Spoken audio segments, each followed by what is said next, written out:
Hello Rowan, welcome to Coachify. आज के session में हम लोग ईसीजीसी पीओ के एग्जामिनेशन के लिए कंप्यूटर अवेयरनेस के कुछ इंपॉर्टेंट क्वेश्चंस डिस्कस करने वाले हैं। ये हमारी लास्ट मिनट रिवीजन टिप रहने वाली है और हम लोग आपको आज के सेशन में बताने वाले हैं कि किस तरह से आपको 21-20 लाने की जिद रखनी है। ठीक है, काफ़ी इंपॉर्टेंट आपको चीज़ें मैं बताने वाला हूँ, तो ध्यान से सुनना होगा सेशन को एंड तक। ओके, सेशन को शुरू करते हैं। सेशन को शुरू करने के बाद में आपको बताना चाहता हूँ, अप्रैल 2022 का कंप्लीट मंथ का करंट अफेयर्स ऑलरेडी अपलोड हो चुका है गाइस, इसको जाके चेकआउट कर सकते हो। और काफ़ी सारे स्टूडेंट्स के ईसीजीसी पीओ के एग्जामिनेशन के लिए, क्योंकि इस मंथ के 29 को उनका डेट है, शेड्यूल्ड है, तो 15 मई तक का ऑलरेडी हमने मंथली करंट अफेयर्स कवर करा चुका है, जिसमें अपने national international news, books and author, MoUs, scheme, banking, appointments, days and theme, award, defence, science और स्पोर्ट्स से रिलेटेड सारे इसमें से करंट अफेयर्स कवर किया। सिमिलरली हमने अप्रैल में भी कवर किया था और जैन टू हमारा मार्च का भी करंट अफेयर्स अपलोडेड है, उसकी ई बुक भी अवेलेबल है गाइस। उसके फ्री ऑफ कॉस्ट आप सेशंस भी जाके यूट्यूब पे चेकआउट कर सकते हो।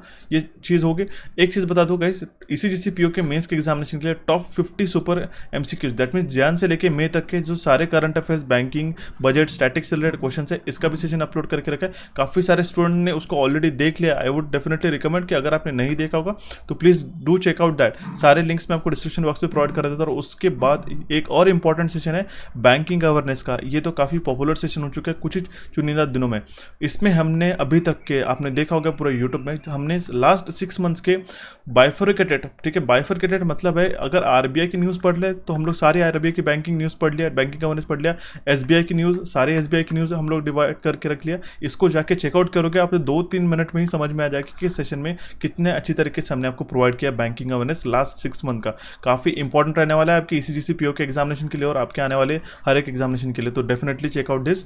इसकी सेशन की लिंक आपको डिस्क्रिप्शन बॉक्स में दे दूंगा, या 2-3 दिनों के बाद का पहले का सेशन देखते हो तो ये आपको सेशन मिल जाएगा हमारे चैनल के ऊपर। इसको कहीं पे भी मिस नहीं करना है अगर आप ईसीजीसी पीओ में बैंकिंग अवेयरनेस इस सेक्शन में से स्कोर करना चाहते हो। काफ़ी कबार देखा होगा कि काफ़ी सारे स्टूडेंट करंट अफेयर्स ही पढ़ के चले जाते हैं, लेकिन बैंकिंग अवेयरनेस जीरो होता है और काफ़ी कबार क्वेश्चन बैंकिंग अवेयरनेस से 10 से 15 क्वेश्चन उसी में से पूछे जाते हैं। दैट मीन्स करंट अफेयर्स तो रहता है, लेकिन current affair oriented banking awareness रहता है। तो इसकी बात आपको ध्यान में रखना कि हर एक चीज़ जो आपको बता रहा हूँ लास्ट मिनट में आपको सुननी है और अच्छी तरीके से इंप्लीमेंट करनी है। अभी हम लोग हमारे सेशन को देखते हैं। ठीक है, सबसे पहला क्वेश्चन क्या है, अबैकस कैन परफॉर्म। ठीक है, अबैकस हमारा जो मैकेनिकल कैलकुलेटर है, ठीक है, वो क्या परफॉर्म कर सकता है, एडिशन, सब्सट्रैक्शन या फिर मल्टीप्लिकेशन। तो ध्यान में रखिएगा ये मल्टीप्लिकेशन नहीं परफॉर्म कर सकता, ये सिर्फ एडिशन और सब्सट्रैक्शन परफॉर्म कर सकता है। ऑप्शन डी इस क्वेश्चन का करेक्ट आंसर आ जाएगा। ठीक है, नेक्स्ट क्वेश्चन है, which computer is initially use for computer aided design calculation but now they are being used as a central computer. ऐसे कौन से कंप्यूटर थे जो इनिशियल डेज में कैड डिजाइन जो रहती है, कंप्यूटर एडेड डिजाइन रहते हैं, उसके लिए यूज किए जाते हैं। Mini computer, main frame computer, super computer या फिर माइक्रो कंप्यूटर। हमारा जो एक्सप्रेस कोर्स चल रहा है उसके अंदर अपने सारी चीज़ें बता के रखिएगा इस। ठीक है, फिर भी आपको इसका करेक्ट आंसर बता देते हैं। देखिए, जो इनिशियल डेज में जो होता है कैड डिजाइंस के लिए जो होता है, कैलकुलेशंस के लिए हम लोग मिनी कंप्यूटर का इस्तेमाल करते थे। ऐसे ही ऑप्शंस आपको एग्जामिनेशन में देखने को मिलेंगे और ये पे में कंफ्यूजन होता है कि सर मिनी कंप्यूटर मतलब क्या होता है, सुपर मतलब क्या होता है, मेन फ्रेम और माइक्रो कंप्यूटर मतलब क्या होता है। ठीक है, तो ध्यान में रखना होगा मिनी कंप्यूटर इसका करेक्ट आंसर आ जाएगा। Okay, option A will be the correct answer. Mini computer हम लोग इनिशियल डेज में जो कैड डिजाइंस के लिए हम लोग यूज़ कर सकते हैं और अभी हम लोग एज अ सेंट्रल कंप्यूटर करके यूज किया जाता है। ठीक है, ऑप्शन ए इस क्वेश्चन का करेक्ट आंसर आ जाएगा। ठीक है, next question is which type of computer are used in hospitals like ECG and dialysis. आपने देखा होगा हॉस्पिटल में ईसीजी मशीन्स रहते हैं और डायलिसिस के ट्रीटमेंट किए जाते हैं। तो वो जो कंप्यूटर्स यूज होते हैं, ठीक है, वो कौन से रहते हैं, डिजिटल, हाइब्रिड या फिर एनालॉग। ठीक है, हम लोग काफ़ी कबार इसमें डिजिटल मार्क करके आगे बढ़ सकते हैं, लेकिन ध्यान में रखिएगा वो आपके डिजिटल और एनालॉग दोनों रहते हैं और वो कंप्यूटर रहते हैं हमारे हाइब्रिड कंप्यूटर। ऑप्शन बी इस क्वेश्चन का करेक्ट आंसर आ जाएगा। ठीक है, यहाँ पे सुपर कंप्यूटर भी रहता था, मेन फ्रेम कंप्यूटर, तो आपको क्या आंसर गलत हो जाता है, ध्यान में रखना होगा हाइब्रिड, उसमें हमारे डिजिटल भी रहते हैं और एनालॉग भी रहते हैं। ओके, ऑप्शन बी इस क्वेश्चन का करेक्ट आंसर आ जाएगा। ईसीजी मतलब कहते हैं इलेक्ट्रोकार्डियोग्राफ, जिसको हम लोग कहते हैं। ठीक है, ये हम लोग एनालॉग इनपुट देते हैं हमारे, ठीक है, हमारे जो फिजिकल इनपुट्स रहते हैं, ठीक है, हमारे हेल्थ से रिलेटेड, और उसको डिजिटली प्रोसेस करता है। डिजिटली और एनालॉग दोनों तरीके से वो करता है। ठीक है, नेक्स्ट क्वेश्चन देखते हैं हमारा, device not only provide surge protection but also furnishes the computer with a battery backup power during a power outage। ठीक है, लाइन जाने के बाद, ठीक है, पावर आउटेज होने के बाद, ठीक है, इलेक्ट्रिसिटी डाउन होने के बाद, ठीक है, जो कुछ टाइम के लिए हमारा पावर बैकअप देता है, ठीक है, और हमारा सर्ज प्रोटेक्शन का भी काम करता है। ओके, ये वैसे कौन सा डिवाइस रहता है, बैटरी स्ट्रिप है, सर्ज स्ट्रिप है, ठीक है, और या फिर यूपीएस है। तो इसका करेक्ट आंसर आ जाएगा यूपीएस, अनइंटरप्टेड पावर सप्लाई इसका फुल फॉर्म होता है। अब देखिए, इसमें सर्ज स्ट्रिप की काफ़ी कबार सर्ज अरेस्टर भी आता है, लेकिन यहाँ पे विथ बैटरी बैकअप अगर आया है तो आपका आंसर होना चाहिए यूपीएस, अनइंटरप्टेड पावर सप्लाई। ऐसा आपने देखा ही होगा, ये 10 से 15 मिनट का आपको कंप्यूटर के जो डेटा आपको सेव करने के लिए आपको टाइम देता है, 10-15 मिनट का बैटरी बैकअप प्रोवाइड कराता है। ठीक है, ये ध्यान में रखिएगा, इसको हम लोग कहते हैं यूपीएस। अगर आपको सर्ज अरेस्टर जो आता है, ठीक है, इस तरीके से लाइन केबल रहता है, एक्सटेंशन बॉक्स जिसको हम लोग बोलते हैं, ठीक है, इस तरीके से, तो वो सर्ज प्रोटेक्शन ही प्रोवाइड कराता है, वो बैटरी बैकअप हमें प्रोवाइड नहीं कराता है। ठीक है, दोनों का डिफरेंस ध्यान में रखिएगा। Next question is 1 gigabyte is equivalent to, ठीक है, 1 gigabyte is equivalent to how many bytes. ठीक है, मिलियन होता है, बिलियन होता है, ट्रिलियन होता है, ठीक है, या फिर 10 मिलियन बाइट्स है। ठीक है, तो ध्यान में रखना होगा, इसका करेक्ट आंसर आ जाएगा 1 billion bytes. 1 gigabyte is equal to कितना होता है, 1 बिलियन बाइट। ऑप्शन 20 क्वेश्चन का करेक्ट आंसर आ जाएगा। जिन्होंने बैच ज्वाइन किया होगा तो उनको सारी चीज़ें क्लियर होंगी किस तरीके से कन्वर्ट करना है and all. Okay, next question है OCR recognise the dash of the character with the help of light source. अभी आप सारे स्टूडेंट्स को पता है कि ओसीआर का मतलब क्या होता है, ऑप्टिकल कैरेक्टर रिकॉग्निशन। ये जो हमारे पास टेक्स्ट प्रिंटेड रहते हैं हमारे पेपर के ऊपर, उसको रीड करने का काम, ठीक है, क्या करता है, ओसीआर रीडर करता है, जिसका फुल फॉर्म है ऑप्टिकल कैरेक्टर रिकॉग्निशन। ठीक है, अब वो क्या रिकॉग्नाइज करता है, जो फॉन्ट रहता है हमारे पास, जो टेक्स्ट रहता है उसका शेप रिकॉग्नाइज करता है, ठीक है, साइज रिकॉग्नाइज करता है, शेप, कलर या फिर उसकी इंक, ध्यान में रखिएगा, उसका शेप रिकॉग्नाइज करता है। ऑप्शन बी इस क्वेश्चन का करेक्ट आंसर आ जाएगा। ऐसे ही घुमा फिरा के क्वेश्चन बनते गए। ठीक है, हमें तो पता तो सारी चीज़ें रहती है, इसका फुल फॉर्म और क्या काम करता है, लेकिन उसको क्या डिटेक्शन करता है, इसकी फंक्शनलिटीज में हम लोग काफ़ी कबार लैग कर जाते हैं। ठीक है, देखते हैं अभी हमारा नेक्स्ट क्वेश्चन क्या है, the advantages of D RAM. ठीक है, डायनामिक रैम का उसका हमारा एडवांटेज क्या है, सबसे मेजर एडवांटेज है कि हमारे चीप है, कॉस्ट वाइज अगर हम लोग डिस्कस करते हैं एस रैम से, ये हमारा चीप है। ठीक है, ऑप्शन ए इस क्वेश्चन का करेक्ट आंसर आ जाएगा।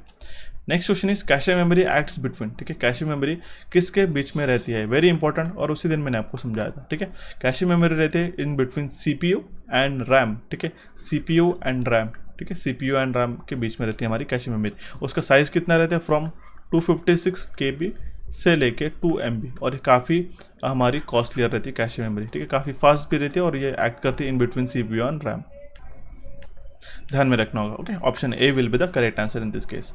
Next question is a computer can not boot if it does not have the. ठीक है, एक कंप्यूटर बूट नहीं हो सकता, स्टार्ट नहीं हो सकता अगर उसके अंदर कंपाइलर है, लोडर है नहीं है, ऑपरेटिंग सिस्टम नहीं है, या फिर असेंबलर नहीं। तो ध्यान में रखिएगा, कंप्यूटर जो है बूट नहीं कर पाएगा अगर उसके अंदर कोई ऑपरेटिंग सिस्टम नहीं है गाइस। ठीक है, ऑप्शन सी इस क्वेश्चन का करेक्ट आंसर आ जाएगा। ठीक है, next question is which of the following is an octal number equal to the decimal number. ठीक है, ये हमारे पास में डेसिमल नंबर है 896। ठीक है, अब डेसिमल नंबर किस तरीके से पता कर लिए कि हमारा बेस इसमें 10 है। ठीक है, इसको किस तरीके से ऑक्टल में कन्वर्ट करना है। ठीक है, मैंने आपको कन्वर्जन कल ही बताया था गाइस। ठीक है, 896 मतलब क्या होता है। ठीक है, 896 को हमें ऑक्टल में कन्वर्ट करना है, तो हम लोग इसको डिवाइड किससे करेंगे, ऑक्टल का बेस जिसका होता है 8 से। ठीक है, 896 को डिवाइड करेंगे 8 से।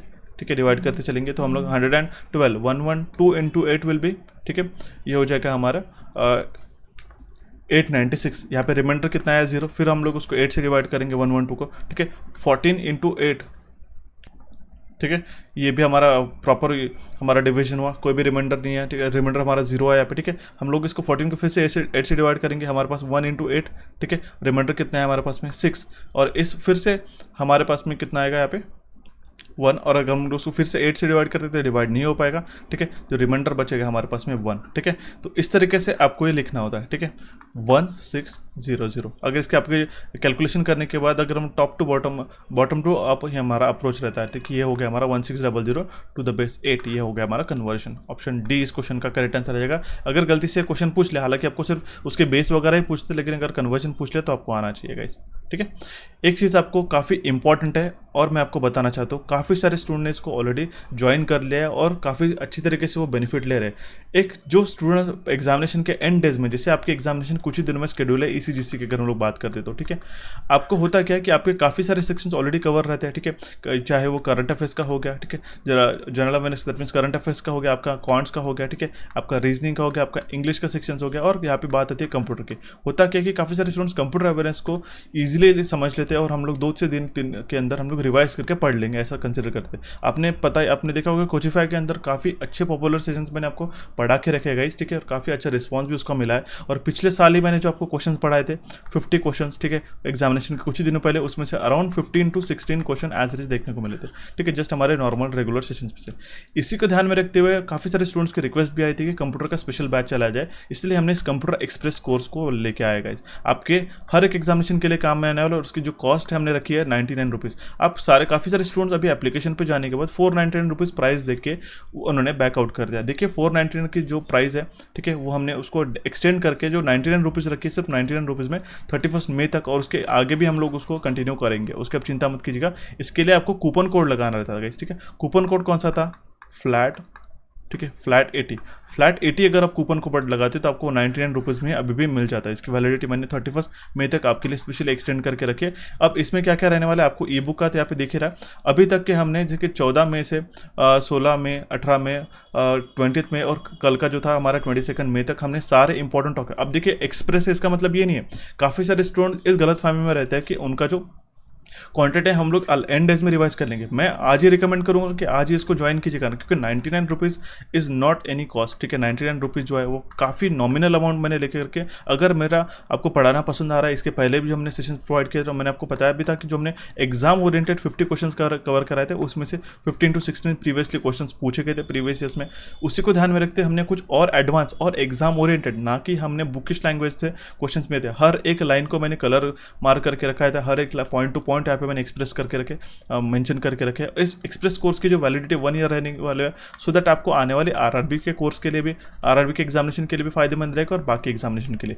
अभी तक हमने इसमें सुपर 50 कंप्यूटर क्वेश्चन जो रहते हैं, ठीक है, जो आपके एग्जाम ओरिएंटेड है उसको कवर किया, इंट्रोडक्शन ऑफ कंप्यूटर कवर किया, मेमोरी कवर किया, ठीक है, एक चैप्टर में 16 तारीख को। तो अब ये सारे रिकॉर्डेड है, आप उसको अभी भी जाके देख सकते हो, ठीक है। अभी भी आपके पास 5 से 6 दिन है गाइस, ठीक है। मैं आपको रिकमेंड करूँगा एक घंटे के सेशन से, मान लो 1 घंटे समथिंग मिनट्स के, तो इसको अभी हर दिन भी जाके चेक करते हो और इसका ई बुक रिवाइज करते हो, तो आई वुड डेफिनेटली रिकमेंड की, आई वुड डेफिनेटली सजेस्ट की है। जो बाकी मैं इतना अश्योरिटी दे सकता हूँ कि बाकी भी स्टूडेंट इसमें से 21-20 लेने की कोशिश कर सकते हैं। अगर आपको 19 मार्क्स भी मिलते हैं तो काफ़ी अच्छा बूस्ट मिल जाता है, क्योंकि हमें नहीं पता, यू नेवर नो कि पेपर कैसा बेसिक्स क्वेश्चन पूछे जाएंगे करके कंप्यूटर, आजकल वो पैटर्न चला गया, इसीलिए एग्जाम ओरिएंटेड। अब ये एक्सप्रेस कोर्स है, इसका मतलब ये नहीं कि हमने इसको क्विकली पढ़ा दिया, जो कंटेंट दिया है वो सारा each and every two the point, और हर एक पॉइंट को अच्छी तरीके से टाइम लेके ही पढ़ा है। ऐसा नहीं कि हमने एक्सप्रेस में एक, बट जो एग्जाम ओरिएंटेड क्वेश्चन है ना, वहाँ पे मैंने ज़्यादा फोकस किया कि कौन से पैटर्न से क्वेश्चन बनते हैं, कौन सी चीज़ें एग्जामिनेशन में पूछी जाती है, सारी चीज़ें। Computer hardware, OS software and programming language का हमने 18 को कंप्लीट कर लिया, ये सारे रिकॉर्डेड है गाइस, ठीक है, इसको जाकर चेकआउट कर सकते हैं। कंप्यूटर नेटवर्क टोपोलॉजीज हो गया, इंटरनेट एंड कंप्यूटर सिक्योरिटीज हो गया, नंबर सिस्टम और ओएस, हमने नंबर सिस्टम के अंदर कन्वर्जन भी बताया, सारी चीज़ें कवर किया, और ओएस अच्छी तरीके से समझाया, ठीक है, सारे लेयर्स को। कल तक के हमने इतने सारे टॉपिक्स कवर कर लिए। अगर अभी आपका जो कल का दिन है, दैट मीन 24 तारीख की डेट को हम लोग DBMS MS ऑफिस, तो 26 मैं 26 को कैंसिल करके मैं आपको ट्राई करूंगा कि 25 मई तक ही इसका प्रोवाइड करा दो एब्रीवेशन, सो दैट आपको और रिवीजन के लिए टाइम मिल सके। तो इतने सारे टॉपिक्स हो चुके हैं, सेशंस रिकॉर्डेड है, ऐसा नहीं कि 18 तारीख को आप देख सकते थे, अभी भी जाके आप चेकआउट कर सकते हो, देख सकते हो वीडियोज़ को, और आने वाले 1 साल तक कितने भी बार देख सकते हो। और इसकी ई बुक भी जो है वो फ्री ऑफ कॉस्ट मैंने उसी के अंदर इंक्लूड करके रखे, सो दैट आपको बार बार वीडियो देखना ना पड़े, ठीक है। अभी हम लोग कल जो DBMS और MS ऑफिस का काफ़ी इंपॉर्टेंट और प्रीवियसली जो क्वेश्चंस पूछे गए हर एक एग्जामिनेशन, मैंने आपको बताया था, ये कोर्स मैंने 3 इयर्स के पेपर्स को देख के एनालाइज करके ही डेवलप किया, 3+ इयर्स के, दैट मीन्स 3 से 4 साल को मैंने पेपर्स को एनालाइज किया, और अभी रिसेंटली 2021 का पैटर्न और 2022 के जो क्वेश्चन बने थे उसके पैटर्न के वाइज इसमें क्वेश्चन और थ्योरी मैंने आपको कवर किया। तो आई वुड डेफिनेटली रिकमेंड गाइज, ठीक है। और मैं सिर्फ ये कोर्स आपको बताने की रिकमेंड करने के लिए नहीं चाहता हूँ, मैं ये चाहता हूँ कि जितने भी स्टूडेंट्स मेरे सेशंस को देखते हैं, जितने भी स्टूडेंट्स को मेरा कंप्यूटर का पढ़ाना पसंद आ रहा है, तो आई would definitely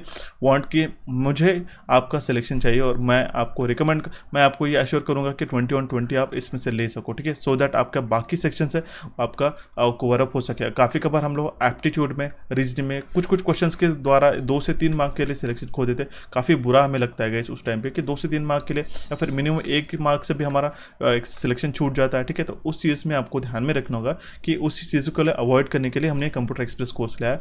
I would definitely recommend you to join and watch it as for the examination dates, ठीक है। तो हम ये 99 रुपीज़ में आपके लिए अभी भी प्रोवाइड करा रहे हैं। किसी भी स्टूडेंट्स को दिक्कत जा रही है, अभी भी आपको 499 में यहाँ पे दिखाई दे रहा है, और आपको 99 में कैसे परचेस करना है, तो आपको टेलीफोनिकली आपको सारी चीज़ें प्रोवाइड करा दूंगा। यहाँ पे 15 डेज मेंशन है, क्योंकि हमारा कोर्स 15 डेज से चालू हुआ था, लेकिन आपके जो सेशंस रहने वाले कंप्लीटली 7, और इसके बियॉन्ड भी अगर एक 7 सेशंस तो रहेंगे उसके अंदर, ठीक है, उसके ई बुक भी रहेंगे। अगर आपको डाउट सेशन भी आता है तो वो भी हम लोग एक एडिशनली ऐड कर दें, ठीक है।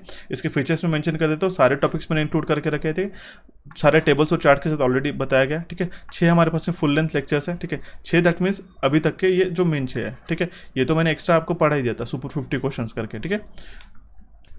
तो इन सब बातों को ध्यान में रखते हुए आप इस बैच को ज्वाइन कीजिएगा गाइस, ठीक है। दैट मीन्स इसके सारे एग्जाम ओरिएंटेड लेटेस्ट जो पैटर्न्स रह चुके हैं, चाहे वो आरआरबी के एग्जामिनेशन हो, ठीक है, मैंने वहाँ पे भी बताया था कि कौन से एग्जाम में कौन सा क्वेश्चन पूछा गया था। रिसेंट के आरबीआई एग्जामिनेशन के एनालिसिस भी हमने उसमें से अच्छी तरीके से करके रखा है, ठीक है। और ये कोर्स आपका वैलिड रहेगा 1 साल तक। 1 साल में आप इन सेशंस को काफ़ी कितने भी बार देख सकते हो और कितने भी बार आप ई बुक के द्वारा रिवाइज कर सकते हो। तो डेफिनेटली चेकआउट। इसके लिए आप कूपन कोड कौन सा लगाओगे गाइस? कूपन कोड लगाओगे आप फ्लैट 80, दैट मीन्स 80% डिस्काउंट हो जाएगा। 499 का है, इसका अगर 80% डिस्काउंट होता था ना, हमारा सिर्फ 99 रुपीज़ में आपको मिल जाता है, ठीक है। इसको डेफिनेटली यूज़ करिएगा फ्लैट 80 कूपन कोड को, ठीक है। अभी हम लोग बढ़ते हैं हमारे क्वेश्चन की ओर। कोई भी दिक्कत है तो मुझे डेफिनेटली कमेंट बॉक्स में कमेंट करिएगा। और ये ऐसा नहीं कि आप एंड डेज में परचेस कर रहे हो, ठीक है। एंड डेज में हमारी कल एग्जाम है तो हम लोग आज दिन या फिर एक दिन पहले हम लोग परचेस करते हैं। इसमें होता क्या कि इसमें होच पोच में काफ़ी सारे चीज़ें हम लोग मिस कर जाते हैं। और कंप्यूटर ऐसी चीज़ नहीं है गाइस कि आपको आजकल बेसिक क्वेश्चन बनते हैं, ठीक है। काफ़ी एग्जाम ओरिएंटेड जो इंटरनेट से क्वेश्चन बनते हैं, ठीक है। आपको पता ही होगा कि जो प्रीवियसली हमने क्वेश्चन करे थे उससे ज़्यादा एडवांस हमने उसके अंदर ये चीज़ें कवर की है, ठीक है। तो आप इन गलत फहमी में मत रहिए कि मैं 2 दिनों में रिवाइज करके चला जाऊंगा। 2 दिनों में तो आप रिवाइज करोगे लेकिन आपको सिर्फ 10 से 12 मार्क्स मिलेंगे, ठीक है, जो कि कॉमन रहते हैं और सभी हम लोग डिस्कस करते हैं हमारे रेगुलर सेशन के। हम लोग रेगुलर सेशन में भी काफ़ी अच्छी तरीके से सबको पढ़ा चुका है। लेकिन होता क्या है कि इसके बियॉन्ड भी जो हमें सिलेक्शन देना रहता है, ठीक है, और हमें 8 मार्क्स का बूस्ट चाहिए रहता है, ठीक है, 7 to 8 मार्क्स का, तो वो हम लोग इस एक्सप्रेस कोर्स से ले सकते हैं, ठीक है। देखते हैं अभी हमारा question. The steps and task needed to process data such as responses to questions और clicking an icon are called, ठीक है। स्टेप्स एंड टास्क, जो हम लोग स्टेप्स एंड टास्क हमारे पास में परफॉर्म करते हैं, ठीक है, डेटा को प्रोसेस करने के लिए, सच एज जैसे कि हमारे पास रिस्पॉन्स, हम लोग क्लिक करते हैं कोई आइकॉन पे वगैरह, उसको हम लोग क्या करते हैं, उस प्रोसेस को हम लोग ऑपरेटिंग सिस्टम कहते हैं या फिर एप्लीकेशन सॉफ्टवेयर करते हैं या फिर सिस्टम में करते हैं। उस प्रोसेस को हम लोग तो इंस्ट्रक्शन करते हैं। हम लोग देखिए कोई भी एक एप्लीकेशन के ऊपर क्लिक कर रहे हैं या फिर हमारा पॉइंटर लेके जाके आप अगर हम लोग माई कंप्यूटर पर क्लिक कर रहे हैं तो ये क्या कर रहा है, it is nothing but a instruction. That means we are giving an instruction to the computer, ठीक है। तो ये होता है हमारा इंस्ट्रक्शन। ऑप्शन ए इस क्वेश्चन का करेक्ट आंसर रहेगा। इसके पहले की भी मेरी जो ECGC की यूट्यूब की प्लेलिस्ट है गाइस, उसको भी फॉलो करके रखिएगा, ठीक है। हर एक चीज़ें इंपॉर्टेंट है। नेक्स्ट क्वेश्चन है, in computer terminology CAD stands for. CAD का फुल फॉर्म क्या होता है? कंप्यूटर एडेड डिजाइन, ठीक है। ये क्वेश्चन पूछे गए थे 2-3 एग्जामिनेशन में, ध्यान में रखना होगा। इसके एब्रिविएशंस भी आपको पता होने चाहिए। ऑप्शन डी इस क्वेश्चन का करेक्ट आंसर हो जाएगा। Next question is the language use for development of various games. आपने देखा होगा गेम्स को डेवलप करने के लिए कौन सी लैंग्वेज यूज की जाती है, उसमें जावा यूज की जाती है, ठीक है। ऑप्शन सी इस क्वेश्चन का करेक्ट आंसर हो जाएगा। I hope you have born in 90s, ठीक है, 90s के आप स्टूडेंट्स हो गए, ठीक है। तो आपने इस तरीके से फ़ोन, आई वुड डेफिनेटली से कि काफ़ी सारे स्टूडेंट इसमें से यूज़ क्या होगा। आप जब भी एप्लीकेशन को रन करते थे, एप्लीकेशन को ओपन करते थे, तो उस टाइम पे हमारा जो यहाँ पे जो मेन स्क्रीन आती थी पहले, तो वहाँ पे जावा आती, ठीक है। तो जावा क्या है, हमारी एक प्रोग्रामिंग लैंग्वेज है जो डेवलपमेंट के लिए यूज़ की जाती है वेरियस गेम्स और एप्लीकेशंस के लिए, ठीक है। तो ध्यान में रखना होगा। ऑप्शन सी इस क्वेश्चन का करेक्ट आंसर रहेगा। ये हमने इसलिए मैंने मेंशन करके रखा है ताकि सो दैट आप इसको पिक्चोरियल फॉर्म में याद कर सको कि कौन सी लैंग्वेजेस गेम डेवलपमेंट के लिए, एप्लीकेशन के लिए यूज़ करते हैं। अगर यहाँ पे एप्लीकेशन के लिए भी आता था, मोबाइल एप्लीकेशन या फिर वेब एप्लीकेशन के लिए, तो भी हम लोग जावा इसका करेक्ट आंसर मार्क कर सकते थे। ऑप्शन सी इस क्वेश्चन का करेक्ट आंसर हो जाएगा। Next question is dash is a collection of web pages and dash is the very first page that we seen on a opening of website. देखिए website जो है एक collection of web pages है, ठीक है। और हमारा जो होम पेज रहता है ये हमारा वेरी फर्स्ट पेज है, ठीक है। कोई भी अगर आप वेबसाइट ओपन करते हो, ठीक है, मान लो एक अपने कोई भी XYZ वेबसाइट ओपन करके सबसे पहला जो पेज आता है उसको हम लोग कहते हैं होम पेज, ठीक है। और जो कलेक्शन ऑफ वेब पेजेस रहते हैं, ठीक है, उसको हम लोग कहते हैं वेबसाइट, ठीक है। आपने देखा होगा अगर आपने ई-कॉमर्स साइट ओपन करके रखी, आपने शॉपिंग कर रहे हो या फिर इलेक्ट्रॉनिक्स या फिर क्लोथिंग, ठीक है, ठीक है, तो क्लोथिंग में ओपन कर रहे थे, उसमें बाद एक और पेज ओपन होगा। ये क्या है, हमारे वेब पेजेस है, ठीक है, अलग अलग वेब पेजेस है, कलेक्शन है इसका, ये कलेक्शन है। बुक कैसे बनता है आपका, बुक कैसा बनता है, बुक्स में क्या रहते हैं, पन्ने दैट मीन्स हमारे क्या रहते हैं, पेजेस, ठीक है। उसी तरीके से ध्यान में रखिएगा, वेब पेजेस रहते हैं, ठीक है। वेब पेजेस का कलेक्शन मतलब बुक, उस बुक को क्या कहेंगे, हमारी वेबसाइट, ठीक है। ध्यान में रखने का। ऑप्शन बी इस क्वेश्चन का करेक्ट आंसर आ जाएगा। Next question is what is the function of a modem. Modem का फंक्शन क्या है, ठीक है, मैंने उसी दिन आपको अच्छी तरीके से डिटेल में पढ़ाया था और ये क्वेश्चन पूछे जाने वाले में से काफ़ी हाई चांसेस है। मॉडेम का कन्वर्ट करता है एनालॉग टू डिजिटल और digital to analogue, vice versa, ठीक है। ऑप्शन सी इस क्वेश्चन का करेक्ट आंसर आ जाएगा। अब मॉड्यूलेटर और डीमॉड्यूलेटर इसका फुल फॉर्म होता है। अब ये एनालॉग डिजिटल कब करता है और डिजिटल टू एनालॉग कब करता है, मुझे कमेंट बॉक्स में कमेंट करना होगा। जिन लोगों ने बैच ज्वाइन किया उनको तो ये पता ही होगा कि एनालॉग डिजिटल कब होता है और डिजिटल टू एनालॉग कब होता है करके, ठीक है। ऑप्शन सी इस क्वेश्चन का करेक्ट आंसर आ जाएगा। आप मुझे कमेंट बॉक्स में कमेंट करके बताइएगा guys. Next question is, in files there is a key associated with each record which is used to differentiate among different records. For every file there is at least one set of key that is unique. Such key is called as. In a file there is a की associated with each record, हर एक record के लिए की associate किए जाते हैं, ठीक है, जो यूज़ की जाती है डिफरेंशिएट करने के लिए अलग अलग रिकॉर्ड्स के साथ में, ठीक है, और अलग अलग फाइल के लिए, ठीक है, there is at least one set of की दैट इज यूनिक, अलग अलग फाइल्स के लिए एक सेट ऑफ की जो यूनिक रहती है, उस कीज को हम लोग क्या कहते हैं, उसको हम लोग कहते हैं प्राइमरी की। Guys very important question, option D इस क्वेश्चन का करेक्ट आंसर आ जाएगा, ठीक है। Next question is what is the shortcut key for centring the text selected in a by the user in a word, ठीक है। Question में क्या पूछा गया है, ऐसा कौन सा शॉर्टकट कीज है, दैट मीन जो टेक्स्ट रहता है हमारा, इस तरीके से हम टेक्स्ट लिखते हैं, ठीक है, लेफ्ट अलाइन रहता है, उसको हमें सेंटर का अलाइन करना है, ठीक है। उसके लिए हम लोग जो शॉर्टकट की यूज़ करते हैं वो है हमारे पास Ctrl+E। देखिए 4 तरीके से हम लोग टेक्स्ट को अलाइन कर सकते हैं। एक तो हो गया जस्टिफाई, लेफ्ट अलाइन, एक तो हो गया हमारा राइट अलाइन, ठीक है, और एक हो गया हमारा जस्टिफाई, ये होता है हमारा जस्टिफाई, ठीक है। इसके चारों भी शॉर्टकट के रहते हैं। Ctrl+L मतलब लेफ्ट हो गया, Ctrl+E मतलब हो गया हमारा सेंटर, Ctrl+R अगर हम लोग प्रेस करते हैं, ठीक है, यहाँ पे R प्रेस करते हैं तो हमारे पास राइट अलाइन हो जाता है, सारे टेक्स्ट राइट हैंड साइड में अलाइन हो जाते हैं, ठीक है। और जस्टिफाई मतलब होता है कि हमारा सारा टेक्स्ट जो है प्रॉपरली जस्टिफाइड हो चुका है। कितने स्टूडेंट चाहते हैं कि मैं आपको इसका प्रैक्टिकल करके बताऊँ, ठीक है, प्रैक्टिकल दैट मीन्स डेमो, ठीक है, डेमो और एक वीडियो अपलोड करूँ, ठीक है, तो मुझे ज़रूर बताइए, मैं ट्राई करूँगा क्या उसके लिए डेफिनेटली मेहनत करके आपको प्रोवाइड करें, दैट मीन्स लाइव आपको किस तरीके से वर्क होता है करके, ठीक है, डेफिनेटली बताऊँगा। Next question is water.bas.doc.htm are examples in computing, ठीक है, उसको हम लोग कहते हैं एक्सटेंशन। अभी एक्सटेंशन का मतलब क्या होता है, जैसे हमारा मान लो .doc है, ठीक है, कोई फाइल का नाम है abc.doc, इस फाइल को बिना ओपन किए ही आप समझ सकते हो कि हमारी डॉक फाइल है, ये हमारी वर्ड की फाइल है, ठीक है।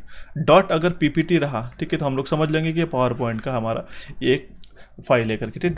.exe मतलब ये एग्जीक्यूटेबल फाइल है, ओके। इस तरीके से ये जो एक्सटेंशंस रहते हैं ये हम लोग पता करते हैं अलग अलग फाइल्स कौन सी फाइल है ये पता करने के लिए, ठीक है। देखते हुए हमारा next question, Windows operating system is dash and dash, ठीक है। विंडोज ऑपरेटिंग सिस्टम एक मल्टी यूजर नहीं है गाइस, आपको इसमें गलत आंसर मार्क कर सकते हैं। हालांकि इसके मल्टीटास्किंग है, मल्टीटास्क तो हम लोग कर सकते हैं, लेकिन एक सिंगल यूजर ऑपरेटिंग सिस्टम है, ठीक है, इसमें मल्टी यूजर मार्क करके मत आना, गलत आंसर हो जाएगा, ठीक है। हालांकि हम लोग अलग अलग यूजर, ठीक है, ऐसा मत समझना कि हम लोग अलग अलग हमारे फैमिली में अलग अलग लोग इसको यूज़ करते हैं, ठीक है, तो ये हम लोग मल्टी यूज़र करेंगे, ठीक है। ऐसा ऑप्शन भी रहेगा आपको मल्टी यूज़र और मल्टीटास्किंग करके, यहाँ पे अभी गिवन नहीं है बट मैं बता रहा हूँ, ठीक है। बट ये सिंगल यूज़र और एक मल्टीटास्किंग, अलग अलग टास्क हम लोग इस ऑपरेटिंग सिस्टम के ऊपर कर रहे हैं, Windows operating system. Option C इस क्वेश्चन का करेक्ट आंसर हो जाएगा। The next question is the 3 main parts of a processor, processor के 3 मेजर पार्ट्स कौन से होते हैं। सबसे पहला तो रहता है ALU, दूसरा रहता है हमारे पास कंट्रोल यूनिट। अब उसके अंदर हमारा रैम रहता है या रजिस्टर रहता है, ये कैसे पता करें, ये हमारा रजिस्टर्स रहता है, ध्यान में रखना होगा। ऑप्शन ए इस क्वेश्चन का करेक्ट आंसर है, रैम इसमें एक्सटर्नल पार्ट रहता है, ठीक है। ऑप्शन ए इस क्वेश्चन का करेक्ट आंसर आ जाएगा। तो ये थे हमारे कुछ 20 इंपॉर्टेंट क्वेश्चन रिवीजन के लिए। मैं ट्राई करूँगा कि जल्दी से जल्दी एग्जाम तक ऐसे क्वेश्चन आपको कवर कराओ। एक क्वेश्चन आपको प्रोवाइड करा रहा हूँ, क्वेश्चन का करेक्ट आंसर मुझे कमेंट बॉक्स में कमेंट करेगा। विच of the following content specific rules and words that expresses the logical steps in an algorithm. इसके 5 ऑप्शन मैंने मेंशन करके इसका करेक्ट आंसर मुझे डेफिनेटली करेक्ट कमेंट बॉक्स में कमेंट करेगा, ठीक है। आपका जो कंप्यूटर अवेयरनेस का जो रिव्यू है, जिन्होंने बैच ज्वाइन की होगी, ठीक है, उसका रिव्यू आप मुझे कमेंट बॉक्स में कमेंट कर सकते हो कि आपको किस तरीके से पता इसका रिव्यू है आपका, सो दैट बाकी सारे स्टूडेंट्स एस्पिरेंट्स को भी उसका रिव्यू समझने के लिए हेल्प हो और उनको कोर्स के बारे में अधिक जानकारी मिले। इसमें से हमें डेफिनेटली फ़ायदा ही होगा, ठीक है। I would definitely appreciate if you recommend this batch to your friends, ठीक है। आपको इस सेशन में कोई दिक्कत आ रही होगी तो मुझे कमेंट बॉक्स में कमेंट कर सकते हो। इस सेशन को आपके दोस्तों के साथ शेयर कीजिएगा। हमारे चैनल कोचिफाई को यहाँ पे क्लिक करके सब्सक्राइब कर सकते हो और हमारे एप्लीकेशन को डाउनलोड करने के लिए यहाँ पे क्लिक करके डाउनलोड करके आप इस बैच को ज्वाइन कर सकते हैं, ठीक है। और हमारे टेलीग्राम को ज्वाइन कीजिएगा सो दैट हम लोग इंपॉर्टेंट अपडेट्स आपको टाइम टू टाइम शेयर कर सकते हैं। बैंकिंग अवेयरनेस यहाँ पे आप क्लिक करके जाके देख सकते हो। Thank you for watching this session, have a nice day.